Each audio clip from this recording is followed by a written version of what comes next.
met this guy who took me to a coffee shop, and I was like, this guy is so cheap. Our first date was a coffee shop. He was getting these weird phone calls at like 3 a.m., like nonstop. And you're not Batman. No, he's not Batman. Again, he doesn't like to share. I'm like the Unabomber. I just don't live in the woods, and I'm not as smart as the two.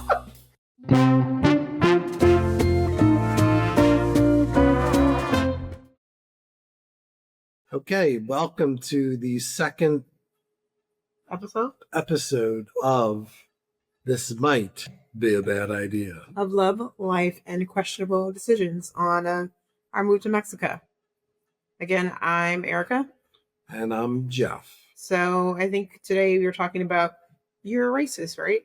No, I think we were going to mention something like that, but I personally don't think I'm a racist, no. So let's back up. Let's talk about how we met. Right? Okay.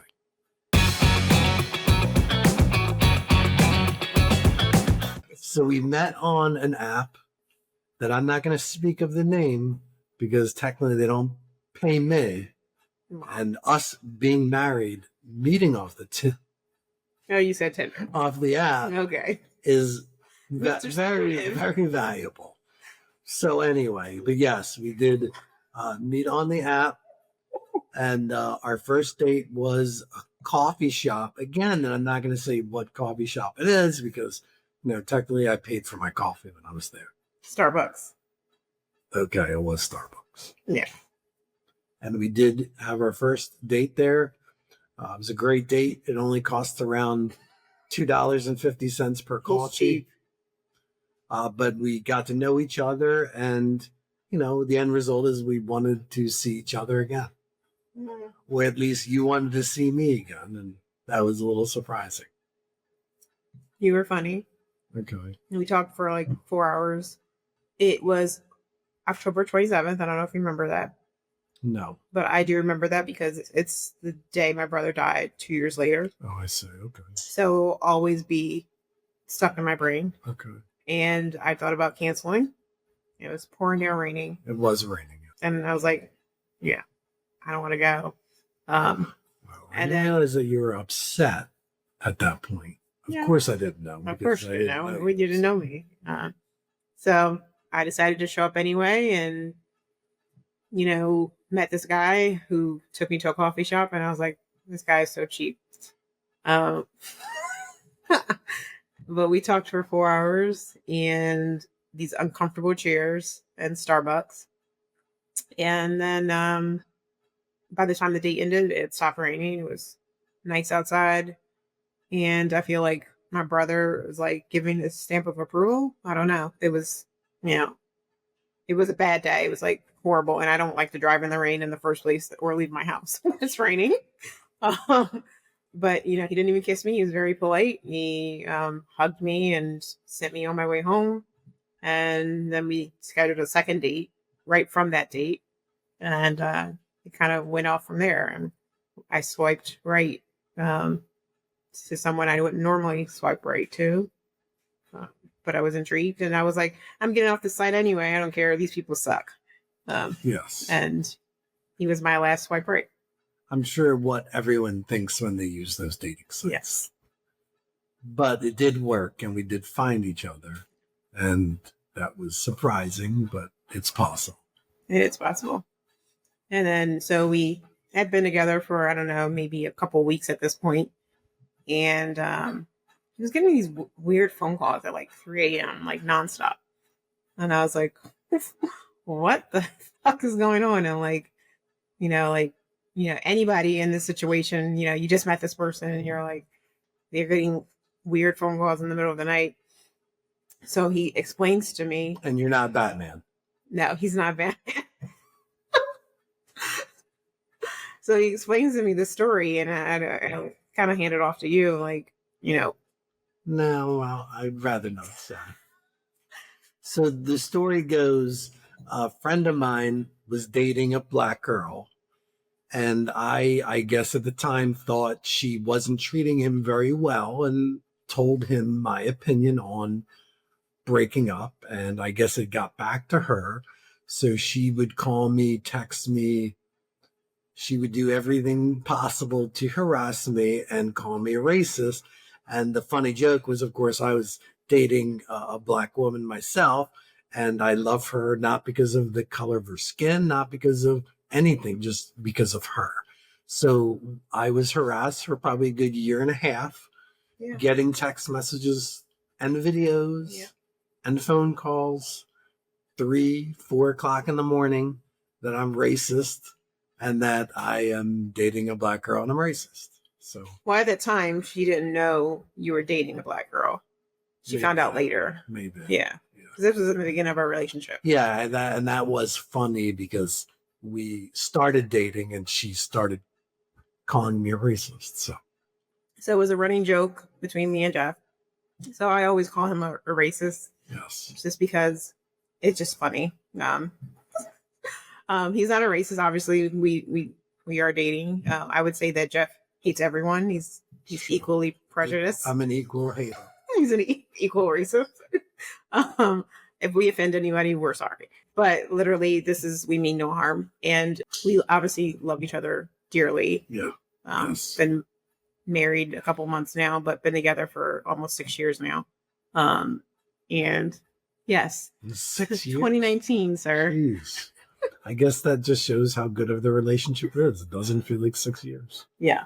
But we've been through a lot together. Yeah. He was in Orland when we met, which is probably 11 minutes from my parents' house. And at that time, I was living in Westchester. So I used to drive home every other weekend or every weekend. And then I was able to go and see Jeff those weekends that I would go visit my parents. So it just kind of ended up working out because I got to see my parents more and then I got to see Jeff more. And it felt long distance because I lived in Westchester and he lived in Orland, which is like, sometimes it was like an hour, right? You going back? Yeah, I mean, 45 minutes. 45 minutes. Depending on how fast I drive. Yes, very true. Disheveled. That's a story. Depending on how disheveled I was driving. Yes. But yeah, I mean, it was hard at the beginning because, again, you'll start to learn this. Jeff is secretive, and not secretive in a bad way. It's just that he keeps to himself, and we didn't really communicate a lot in the beginning, and it really wasn't good for our relationship. And I was just like, well, I would see this guy maybe once a week or sometimes twice a week. And we were kind of going nowhere in our relationship. And then I ended up moving to Chester Springs, which was even a little farther away because I ended up buying my own home. And then, unfortunately, Jeff was forced out of his home. Yes. I don't know if you want to talk about that. No, I definitely don't. Again, he doesn't like to share. I probably could. I'm like the Unabomber. I just don't live in the woods, and I'm not as smart as Tim. Because he didn't go to MIT. Yes. But he was living in his home for almost 20 years. 17 years. 17 years. And it was bought out by another company, and they said he could stay there. And then come to find out, they put a letter on his door, and they're like, you need to move out. And, he's raised his kid. He raised Kai there, and it was really hard for him. Probably more sentimental than I am, or not sentimental, but more emotional than I am when it comes to those types of things. And then, so he had to move out of his place, and then obviously we were dating, I guess, had it been a year and a half, probably? Yeah, a few years. Yeah. So I was like, well, the next stage of our relationship is try to move in together.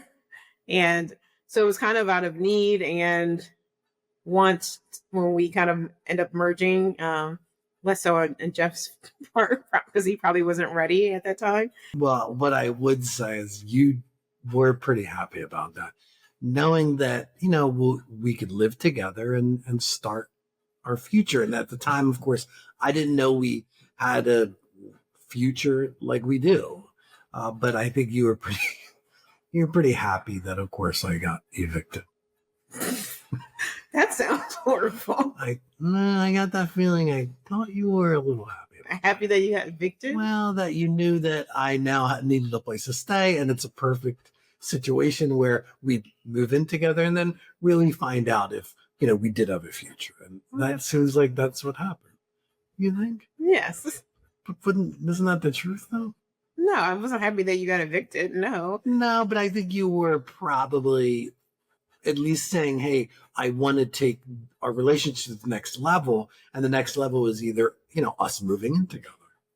So I thought you saw a little let me sunlight. say this. Like, yes, probably it did have it happened, and it probably happened for a reason. Sure.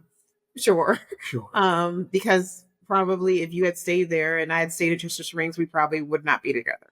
It kind of forced you to get out of your shell, and it kind of forced you to open up a little bit more to me. And then us living together obviously forced a lot more communication and forced a lot of situations that probably wouldn't have happened because you are kind of to yourself. True. And I don't think you would have probably changed that unless I was like constantly in your face. True. So what you're saying is you did possibly enjoy me getting it. That still sounds bad. I think it was meant to happen. I think, we could always look at it that way, where we are now. And, the end result is I'm happy. And I think that, is the positive that came out of that situation. Yeah. I mean, we are together now, and, we have had our rough patches. Nothing's been perfect. Yeah. I think one thing that we've learned out of it is communication. We, we're pretty good about our date nights until we moved to Mexico, where we go out every Friday, usually to the same place that I won't name. Yes. Even though you should name them, because that was a great restaurant. It's probably because I can't pronounce it, to be honest. Don't worry about it. I'll put it in the link. We'll call it the Tinder restaurant. But yeah, I mean, that was a time where I would try not to look at my phone because I do work 24/7, but it was a time where we didn't have the TV, and it was for us to reconnect and talk to each other and talk about our relationship and move forward in our relationship. And we're continuing to do that. And this podcast is even part of that. It's almost like therapy for our relationship, as much as Jeff doesn't know it, but it is. Yeah, I didn't know that. That is new. It just came to me right now. So that whatever works and helps us be happy together and living together, then I'm up for anything. Yeah. So we are a bit sarcastic in our relationship, but he makes me laugh, and he makes me laugh from the bottom of my belly, which is how I knew he was the guy for me. And if anybody knows me, I'm pretty much a workaholic. Yeah. But Jeff reminds me that there's more to life than just working, which is how we ended up in Mexico, because it's always been on my vision board to live somewhere warmer and, remember to relax and enjoy life. And he kind of reminds me that all the time.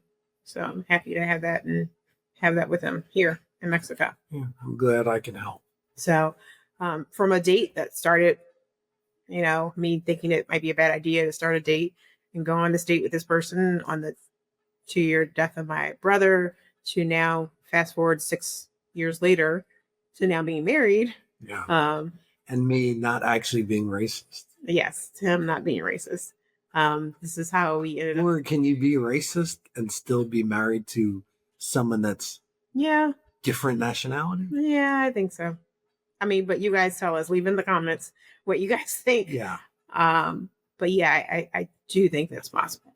I mean, but I'm still always educating as well. I mean, being in Mexico, there is a whole culture here for a Black culture here, which was pretty interesting for me, because I sometimes do feel very disconnected from my own culture.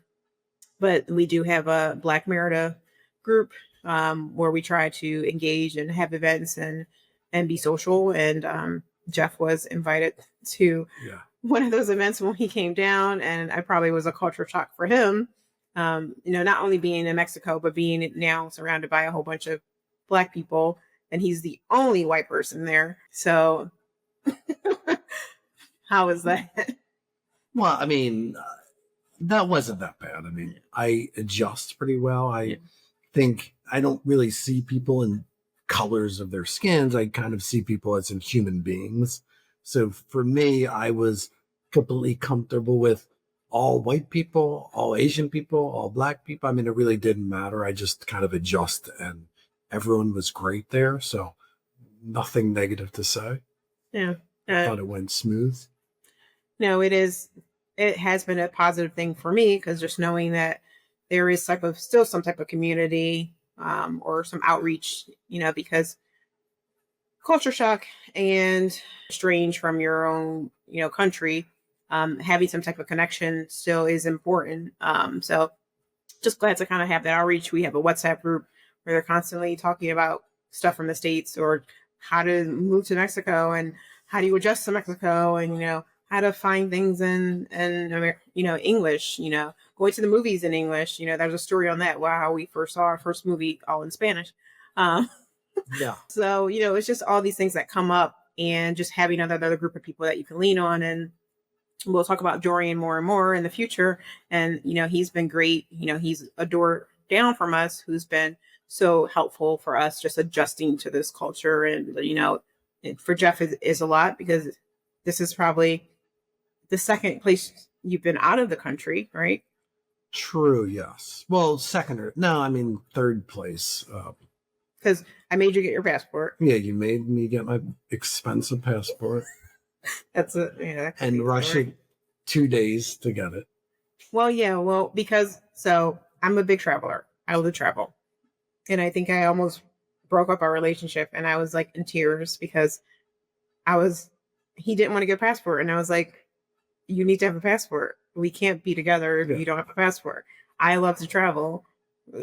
It's impossible. They just won't work. Of course, I didn't not want a passport. I just wanted a passport without paying the rush fee. No, you didn't want a passport at all originally.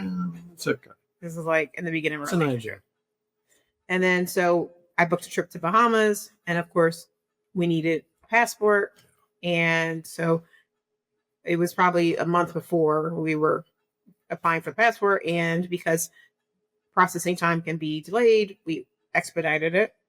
And Jeff was not happy because he had to pay extra money. Again, reminding you, he is cheap.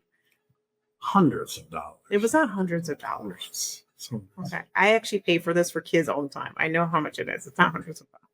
It was. That's what they charged me. Anyway, so we got his passport. So he got his first passport, and we went to the Bahamas, and now we needed it obviously for Mexico. Well, also Jamaica. Yeah, we went to Jamaica. I forgot about that. But yeah, overall, I've only traveled within the United States. Yeah. I've never lived outside of the United States, and I never really traveled outside of the United States like you. Yeah. So, that was a thing for me because I was, I lived overseas. So for me, I'm just like, okay, I can adapt. But I didn't want to bring you somewhere and then you then resented me for bringing you to this other country. Yeah. And now you have to live here because we're together and you're unhappy. So that was a big fright for me. Like, that was probably the biggest scare between Leo having to adjust and you having to adjust. That was my biggest thing. Like the first week we got here, I was just like, oh my gosh, we should move back. Like I was. Really? Yeah. I haven't thought of that since. Yeah. I mean, I was so scared. Leo wasn't eating, wasn't sleeping. He couldn't move. He wasn't doing well. Jeff had fell down the stairs.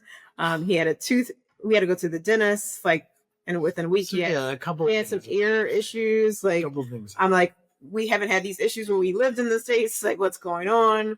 And I was just like freaking out because I'm the only one that can get by with Spanish, and so I'm like the main point of everything. And I was like, well, what happens to me? Like, what if I fall out? Like, what are they going to do? And I was just like, was this the right move? So it has been scary. I'm just like, I'm like thinking of all the contingency plans, what happens when this happens? What happens when this happens? And that's just how my brain works. I know you're kind of like day to day, and I'm just like thinking about the future. But, so it has been scary for me. So it has been nerve wracking. But, it's just taking day by day and, trying to figure things out. Like, is this a good idea? So far I've enjoyed the extra time we get to spend together. Yeah. The weekends, the pool time, going to the beach. Um, I've never had this much free time to spend time with you or Leo. Um, so I do appreciate that. And it's just learning how to adjust to that and enjoy that and really sit with that. Yeah, I mean, I've had a great time here so far. I think I've adjusted pretty well. Um, it's great that I don't know what anyone's saying. That's always a positive. But yeah, I think so far it's going. So we'll see month to month how it goes. But for our first month, I thought was a success. So of course, minus all the things that have gone wrong, but again, welcome to Mexico. Some things aren't going to get done like it is done in the States. Yeah. And that's just something us adjusting to. And, but everything has been going smooth so far. And I look forward to the next couple months and seeing how they go. So, in the next episode, we'll talk about us buying this house and everything that went wrong with it. Yes. With purchasing a house in Mexico. But thanks for coming. Like, subscribe, and leave the comments and let us know what you thought.